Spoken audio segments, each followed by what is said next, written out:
Hello, Mr. Buffett.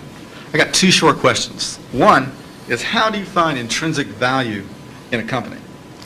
Well, intrinsic value is the number that if you were all-knowing about the future and could predict all the cash that a business would give you between now and Judgment Day, discounted at the proper discount rate, that number is what the intrinsic value of a business is. In other words, the only reason for making an investment and laying out money now is to get more money later on, right? That's what investing is all about. Now, when you look at a stock, when you look at a bond, assuming it's the United States government bond, it's very easy to tell how much you're going to get back. It says it right on the bond. It says when you get the interest payments, it says when you get the principal. So it's very easy to figure out the value of a bond. It can change tomorrow if interest rates change, but the cash flows are printed on the bond. The cash flows aren't printed on a stock certificate. That's the job of the analyst, is to print out, change that stock certificate, which represents an interest in the business, and change that into a bond and say, this is what I think it's going to pay out in the future. When we buy, some new machine for Shaw to make carpet, that's what we're thinking about, obviously, and you all learn that in business school. But it's the same thing for a big business.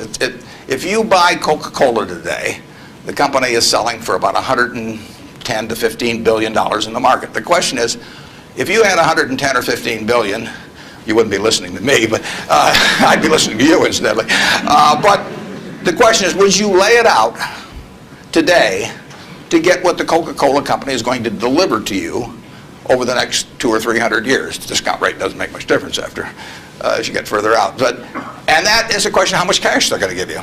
It isn't a question of, it isn't a question about how many analysts are going to recommend it or what the volume in the stock is or what the chart looks like or anything. It's a question of how much cash it's going to give you. That's the only reason. It's true if you're buying a farm. It's true if you're buying an apartment house.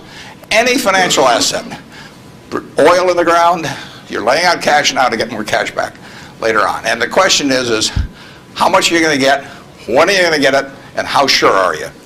And when I calculate intrinsic value of a business, when we buy businesses, and whether we're buying all of a business or a little piece of a business, I always think we're buying the whole business because that's my approach to it.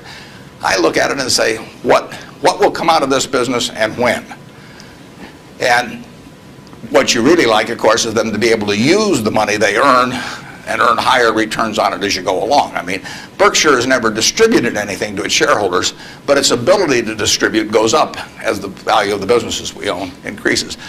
We can compound it internally, but the real question is, Berkshire selling for, we'll say, 105 or so billion now.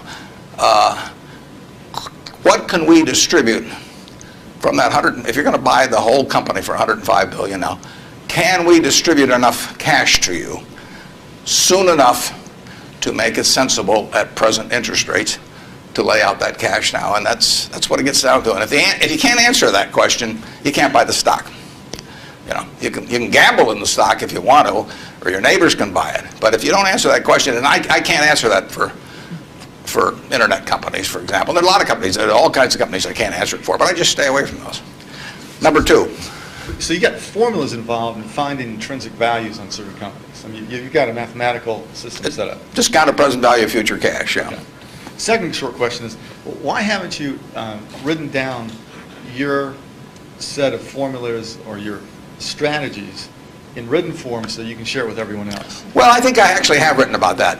If you read the annual reports over the recent years, in fact, the most recent annual report, I use what I've just been talking about. I use the illustration of Aesop. Because here Aesop was in 600 BC. Smart man, wasn't smart enough to know it was 600 BC, though. I mean, would take a little foresight. But Aesop, in between tortoises and hares and all these other things, he found time to write about, birds. And he said, a bird in the hand is worth two in the bush. Now, that isn't quite complete, because the question is, how sure are you that there are two in the bush? And how long do you have to wait to get them out? Now, he probably knew that, but he just didn't have time because he had all these other proverbs to write and had to get on with it. But he was halfway there in 600 BC. That's all there is to investing, is how many birds are in the bush, when are you going to get them out, and how sure are you? Now, if interest rates are 15%, roughly, you've got to get 2 birds out of the bush in 5 years to equal the bird in the hand. But if interest rates are 3%, and you can get 2 birds out in 20 years, it still makes sense to give up the bird in the hand, because it all gets back to discounting against an interest rate.